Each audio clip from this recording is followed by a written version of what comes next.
The quantum defense grid went dark at precisely 300 hours Earth Standard Time. No alarms, no warnings, just absolute silence.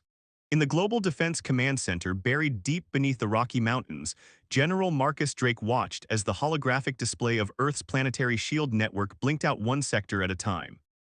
"Status report," he demanded, his weathered face illuminated by the emergency lighting that had automatically engaged.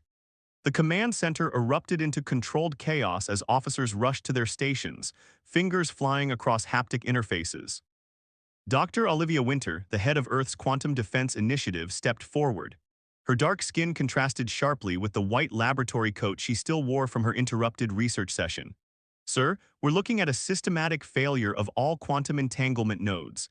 This isn't a malfunction, something's actively targeting our network." Drake's jaw tightened. Humanity had spent the last 50 years building the quantum defense grid, their ultimate shield against any extraterrestrial threat. The system was supposed to be unbreakable, operating on principles that defied conventional physics. Yet here they were, watching it crumble. "Get me a visual on the outer system sensors," Drake ordered. The main display shifted, showing the vast expanse of space beyond Mars' orbit. For a moment, everything looked normal until they noticed the stars beginning to disappear. "Multiple objects detected," Lieutenant Raj Patel announced from his station, his voice steady despite the tension. "They're absorbing all electromagnetic radiation. Our standard sensors can't get a read on them." Dr. Winter moved closer to the display, her eyes narrowing. "They're using dark matter technology. That's how they took down the quantum grid. They're operating on a level of physics we barely understand." The objects, now visible only as void-like holes in space, were moving with impossible precision.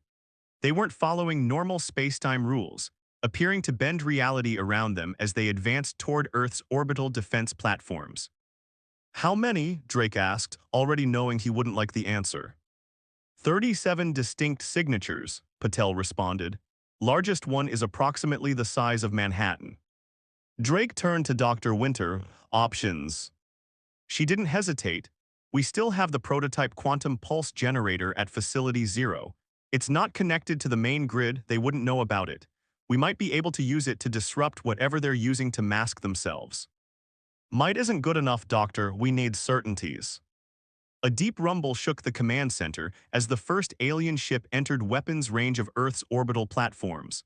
The defensive batteries opened fire automatically, but their energy weapons passed straight through the void-like ships as if they weren't even there. "Sir," Patel's voice cracked with urgency, "they're targeting the platforms." On the main display, they watched as beams of absolute darkness reached out from the alien vessels. Wherever they touched, matter simply ceased to exist. Earth's most advanced defensive platforms, each the product of decades of human innovation, vanished without a trace. Dr. Winter's hands flew across her console. "The energy readings are off the scale. They're not destroying our platforms, they're erasing them from existence, removing them from our timeline completely." Drake felt the weight of 6 billion lives on his shoulders. Whatever these aliens were, they had just demonstrated technology that made humanity's greatest achievements look like stone tools in comparison. But if there was one thing humans had learned throughout their history, it was never to underestimate the power of desperate innovation. "Dr. Winter, you have 1 hour to get that pulse generator operational. Lieutenant Patel, begin global evacuation protocols, get everyone underground. And someone get me a direct line to every major military command on Earth. We're not going down without a fight." The alien's message arrived exactly 30 minutes later, broadcasting simultaneously on every communication frequency humanity possessed. It wasn't in any known language, but somehow, everyone who heard it understood its meaning perfectly. "Your existence is an aberration, your technology is stolen, your time has ended. Submit to temporal erasure or watch as we systematically remove every trace of your civilization from the universe." They called themselves the Nexians, and they claimed to be the guardians of proper technological evolution. In their view, humanity had developed quantum technology far too quickly, breaking some cosmic law of natural development. Their solution was simple: remove humanity from the timeline entirely. Drake stood in the command center, watching as the Nexian ships methodically continued their advance.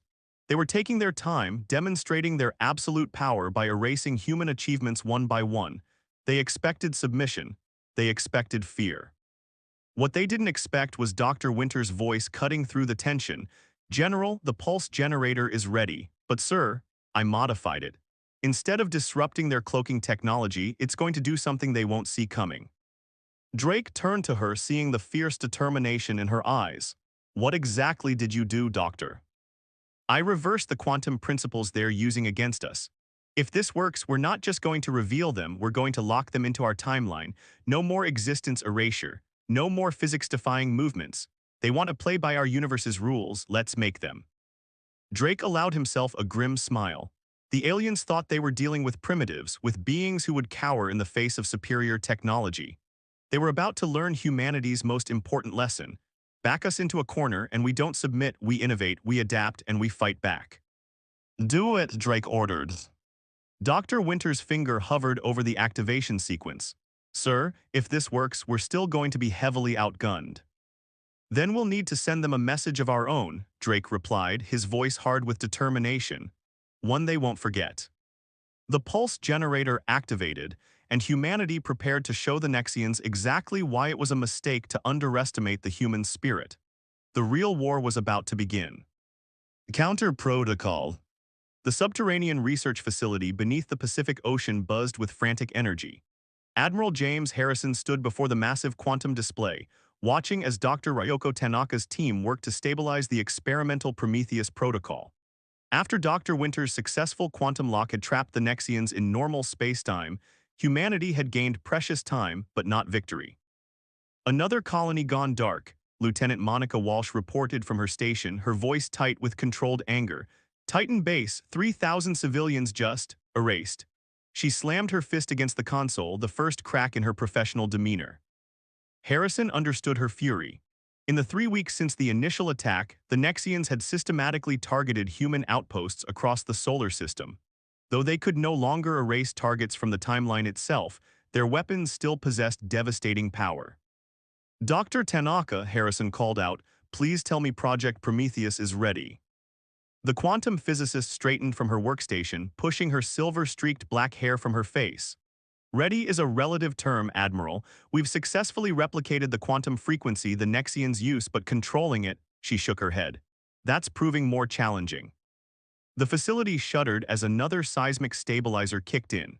After the Nexians had discovered the location of 3 surface research centers, the Global Defense Council had moved all critical research underground or underwater. This facility, designated Deep Point Zero, was humanity's last best hope. "They're toying with us," Harrison muttered, studying the tactical display. The Nexian ships had arranged themselves in a perfect geometric pattern around Earth's major population centers. They could have struck at any time, but instead they waited, picking off isolated targets one by one. "Not toying," Dr. Tanaka corrected, her fingers dancing across her quantum interface. "Teaching. Think about their original message. They see themselves as guardians of proper technological evolution. Each attack is a lesson about the price of advancement they deem premature." Harrison turned to her, his steel-gray eyes reflecting the blue glow of the quantum displays. "Then let's show them we're fast learners. What's the status of the prototype?" Before Dr. Tanaka could answer, a new alert flashed across the main screen. Lieutenant Walsh's hands flew across her console. "Sir, massive energy spike detected near the lunar defense platform. They're charging weapons." The tactical display shifted, showing the massive Nexian vessel positioning itself above the moon. The ship's dark matter hull seemed to absorb the very starlight around it, creating a void in space that hurt the eyes to look at directly.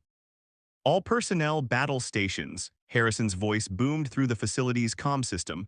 "This is not a drill. Dr. Tanaka, we're out of time." The quantum physicist was already moving, her team scrambling to their positions around the circular chamber that housed Project Prometheus. The device itself looked deceptively simple. A crystalline structure suspended in a magnetic field, pulsing with an inner light that seemed to shift between dimensions. "Admiral," Dr. Tanaka called out, "if we activate Prometheus now, without proper calibration, the quantum backlash could tear apart the fabric of spacetime around Earth." "And if we don't?" Harrison's question hung in the air. A blinding flash lit up the tactical display as the Nexian ship fired on the lunar defense platform.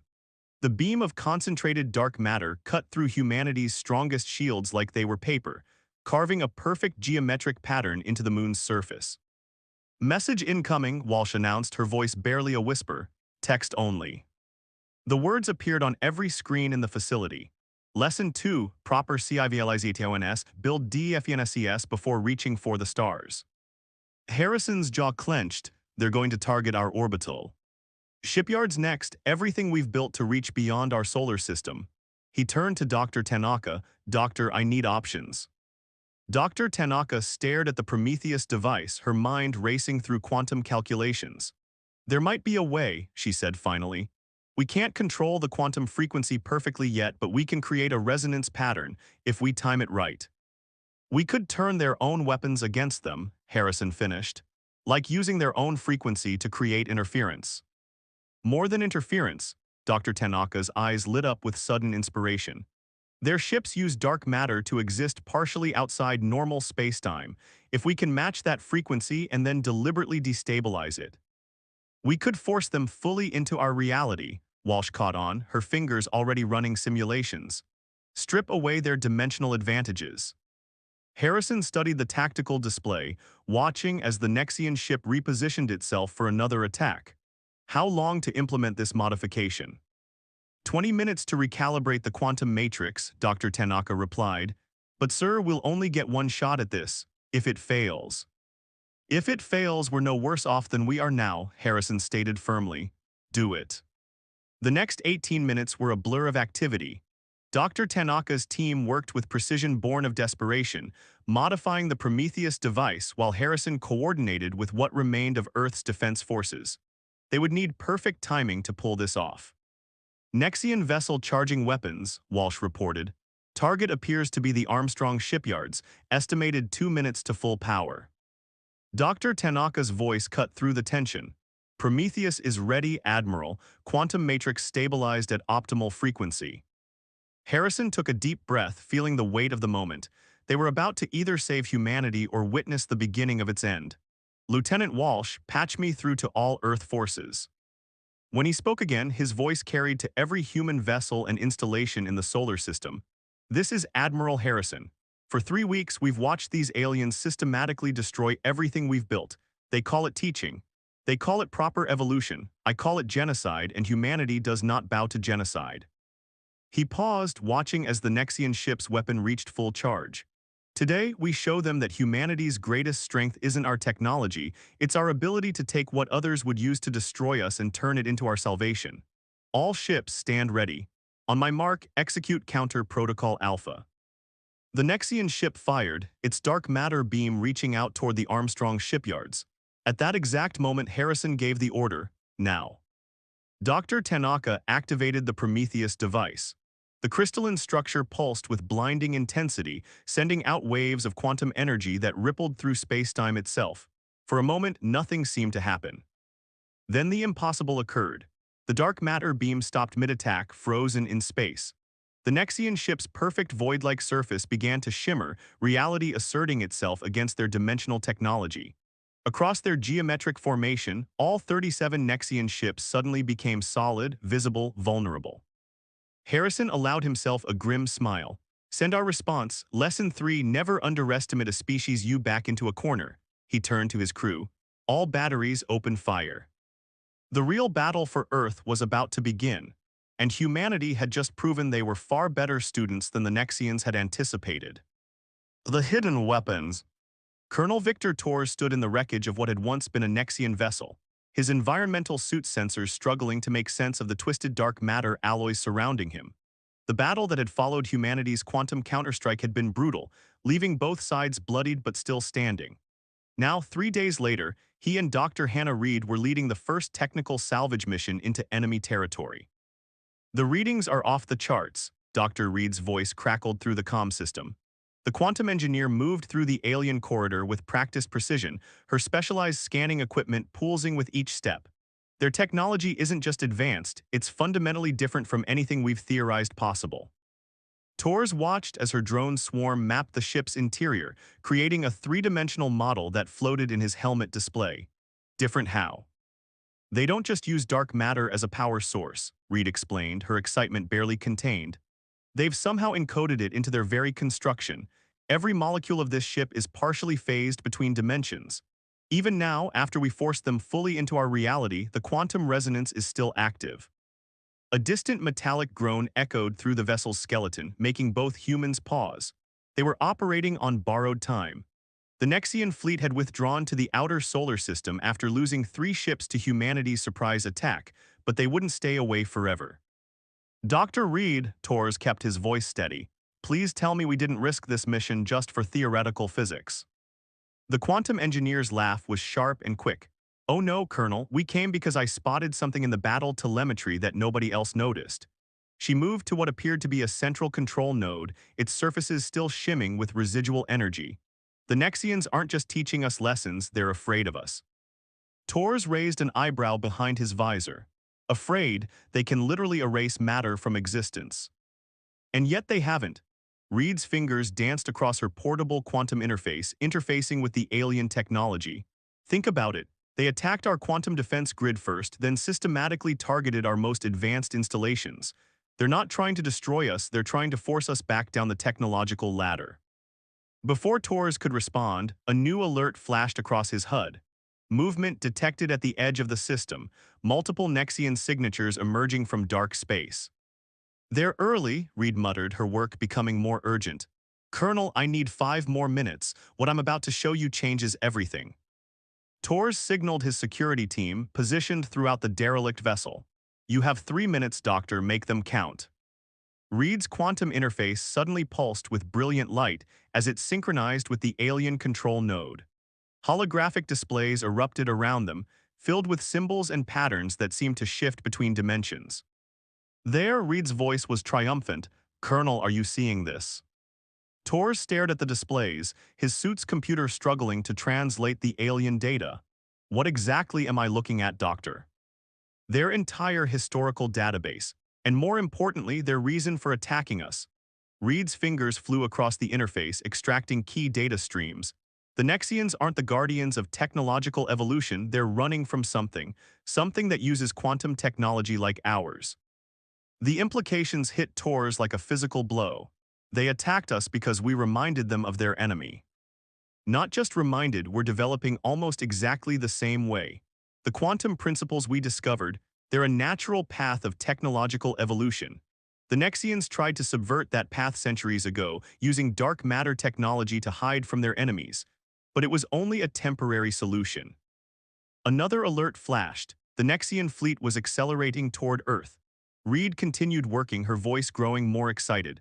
They've been searching the galaxy, eliminating any civilization that shows signs of quantum development, not out of superiority, but out of fear that we might attract attention from what they call the quantum ascended. Torres checked his tactical display. Doctor, we have incoming. Whatever you're going to do with this information, do it fast. Reed's hands stilled over her interface. Already done. Colonel, I've not only downloaded their technical database, I've found their weakness. The dark matter technology they use, it's inherently unstable. The more they push into other dimensions, the more energy they have to expend staying hidden. That's why they can't maintain their timeline erasure effect anymore. And how does this help us? Torres demanded, already signaling his team to begin evacuation procedures. Reed's smile was audible in her voice. Because I just discovered how to push them completely out of dimensional phase space. No more hiding between realities. No more existing outside normal spacetime. One properly calibrated quantum pulse and we can lock them permanently into normal space. The ship shuddered around them as gravity shifted. Torres grabbed Reed's arm, steadying her. Time to go, Doctor. Can you transmit this data back to command? Already done. Admiral Harrison and Dr. Tanaka will have everything they need to modify Project Prometheus. The Nexians thought they were preventing us from attracting the attention of their ancient enemies. Instead, they just gave us the keys to their own destruction. As they rushed through the deteriorating vessel toward their extraction point, Torres couldn't help but appreciate the irony. The Nexians had attacked humanity to prevent them from developing quantum technology, but in doing so, they had handed humans exactly the knowledge they needed to defeat them. Command, this is Colonel Torres, he transmitted as their shuttle detached from the derelict. Mission accomplished. Tell Admiral Harrison that Dr. Reed has found their weakness, and tell him to prepare Project Prometheus for immediate modification. Behind them, the massive forms of the approaching Nexian fleet emerged from dark space, their ships no longer carrying the perfect void-like appearance they had before. Humanity had stripped away their advantage of invisibility, and now they had the knowledge to strip away their dimensional technology entirely. The real question was, would the Nexians retreat when they realized their vulnerability, or would they fight to the bitter end? Either way, humanity was ready. What had started as a desperate defense against an overwhelming enemy had become something else entirely, a fight not just for survival, but for the very future of human technological development. As their shuttle accelerated toward Earth, Dr. Reed was already compiling her findings into a quantum burst transmission. "You know what's fascinating, Colonel?" she mused, her fingers never stopping their work. "They attacked us because they feared we would become like their ancient enemies. In trying to prevent that, they've given us everything we need to surpass even them." Tors watched the Nexian fleet growing smaller behind them. "Let's just hope we can implement your findings before they decide to make their next move." "Oh, they'll make their move," Reed said with certainty. "But this time we'll be ready. And this time we're not just fighting for survival, we're fighting for our right to evolve on our own terms." The next phase of the war was about to begin, and humanity had just discovered its greatest weapon, the very knowledge the Nexians had tried to keep from them. The turning point. Fleet Commander Diana Chen watched as the modified Prometheus devices were installed across Earth's remaining defense platforms. After Dr. Reed's breakthrough discovery aboard the Nexian vessel, the past 48 hours had been a blur of frantic preparation and precise calculation. The quantum engineers worked tirelessly, converting Dr. Reed's findings into practical weapons. "Status report," Chen demanded, her eyes fixed on the tactical display where the Nexian fleet hung like a constellation of dark stars at the edge of the solar system. Tactical Officer Marcus Webb looked up from his station, his dark features illuminated by the blue glow of his console. "All 7 Prometheus devices are online and synchronized, Commander. Dr. Tanaka's team has finished the final calibrations. We're ready." Chen nodded slowly, feeling the weight of the moment. Everything they had learned about the Nexians, their fear of the quantum ascended, their dimensional technology, their desperate attempt to prevent other civilizations from following their ancient enemy's path, had led to this moment. "Any response to our transmission?" she asked, though she already knew the answer. "Nothing," Webb confirmed. "They received our warning about knowing their weakness, but they've maintained complete silence." The warning had been simple: leave the solar system, or face the consequences of their own technology being turned against them. The Nexians' response had been to move their fleet into an attack formation that humanity's tactical computers recognized from their previous assaults. "They don't believe we can do it," Chen murmured. "They still think we're primitives playing with technology we don't understand." A new alert flashed across the main display. "Multiple dark matter signatures," Webb announced, his voice tight. "They're charging weapons across the entire fleet." Chen straightened, her decision made. "Send word to all stations, Operation Lightbringer is go, begin the countdown." Throughout the solar system, humanity's remaining military forces moved into position. The plan was audacious, perhaps even reckless, but it was based on solid quantum mechanics. Dr. Reed's discovery had proven that the Nexians' dimensional technology was fundamentally unstable. The more they tried to exist outside normal spacetime, the more energy they had to expend. "Nexian fleet advancing," Webb reported. "Estimated time to weapons range 3 minutes." Chen opened a channel to all Earth forces. "This is Fleet Commander Chen. For months, these aliens have tested us, judged us, and tried to force us back down the evolutionary ladder. They attacked us out of fear that we might become something they couldn't control. Today, we proved that fear justified." The Nexian ships accelerated, their dark matter drives distorting space around them. They were committed to their attack now, probably believing that humanity's threat was a bluff. "All Prometheus stations," Chen commanded, "initiate quantum resonance sequence."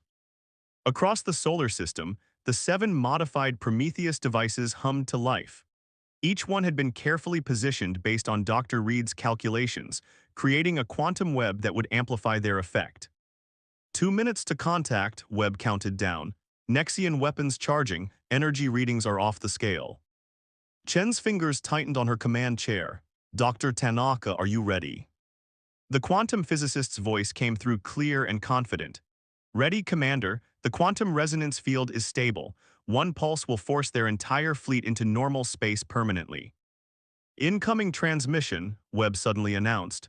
Text only, broadcasting on all frequencies. The message appeared on every screen. Your understanding is incomplete. Cease this action or face extinction. Chen's response was immediate. Send reply, your fear is noted, your threats are not. 1 minute to weapons range, Webb reported. Chen took a deep breath. Everything hinged on perfect timing.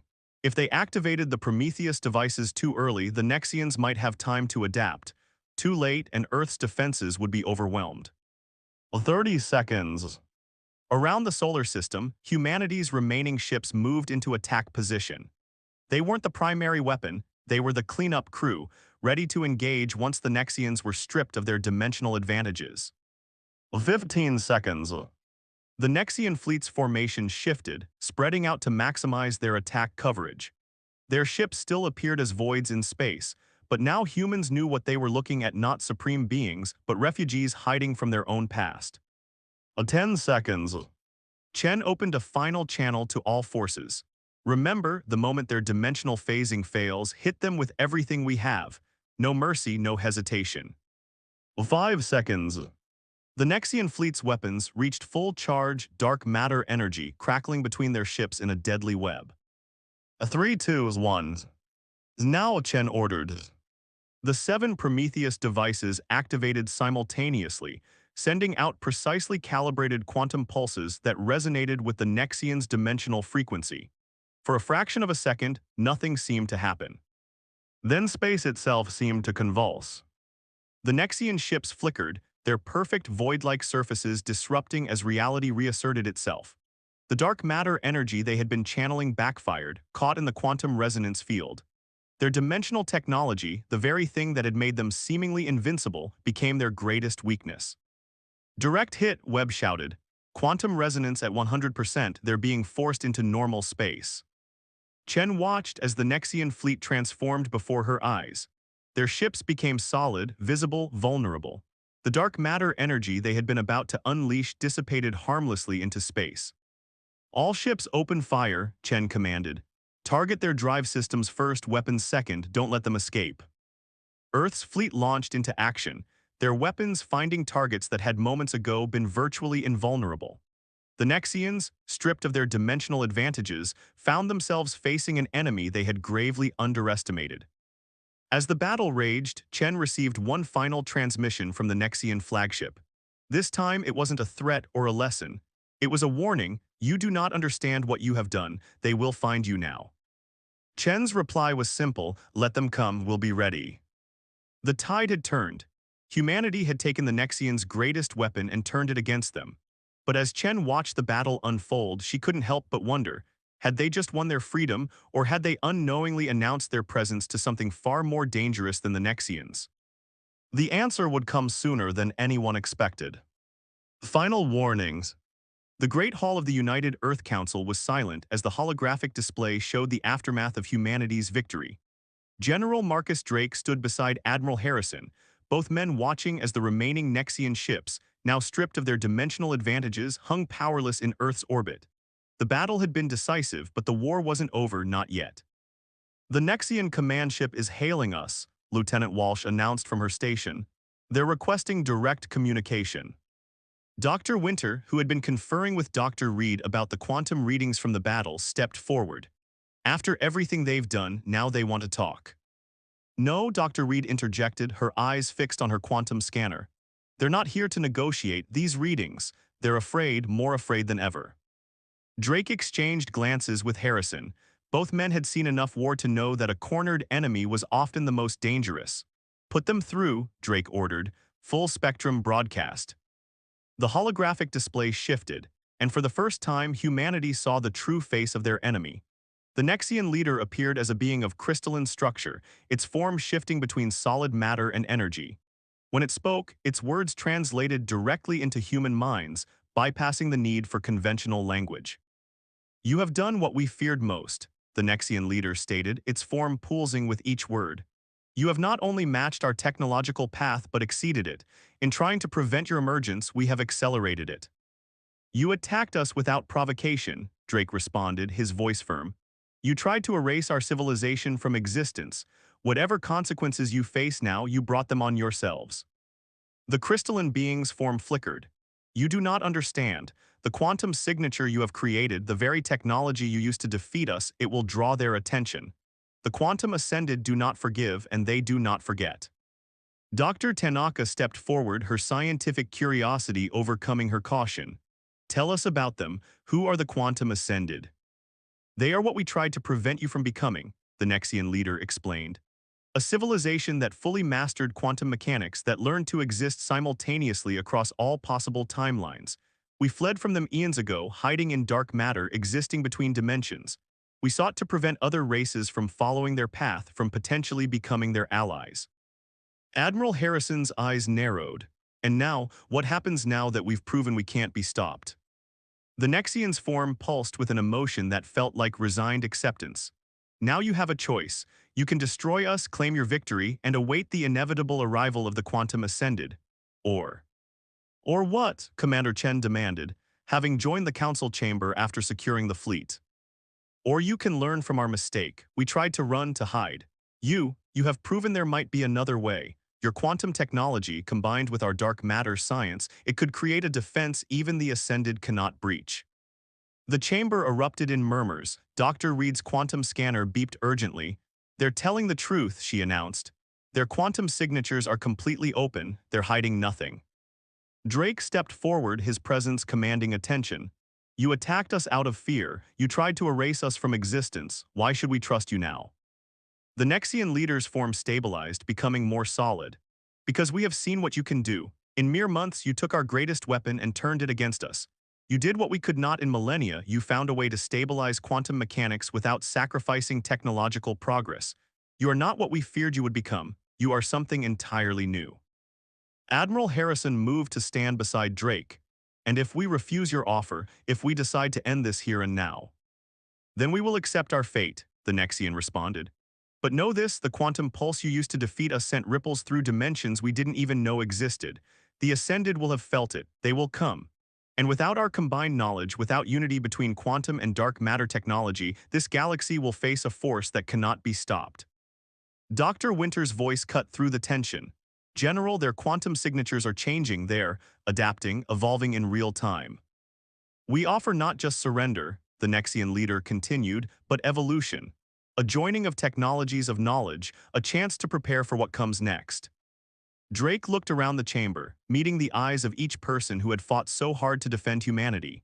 They had won their war, proven their strength, but now they faced an even greater choice. The Nexians were offering knowledge, technology, a chance to prepare for a threat they barely understood. But accepting meant trusting an enemy who had tried to destroy them. Finally, Drake spoke, his voice carrying the weight of humanity's future. We will not submit and we will not hide, but we will listen, not as conquerors or conquered but as equals.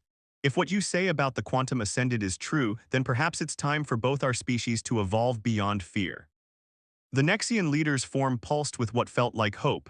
Then let us begin. There is much to prepare and little time. As the council chamber erupted into activity, Dr. Reed approached Drake. Sir, what if they're right? What if we've just announced our presence to something far more dangerous than the Nexians? Drake's expression was resolute.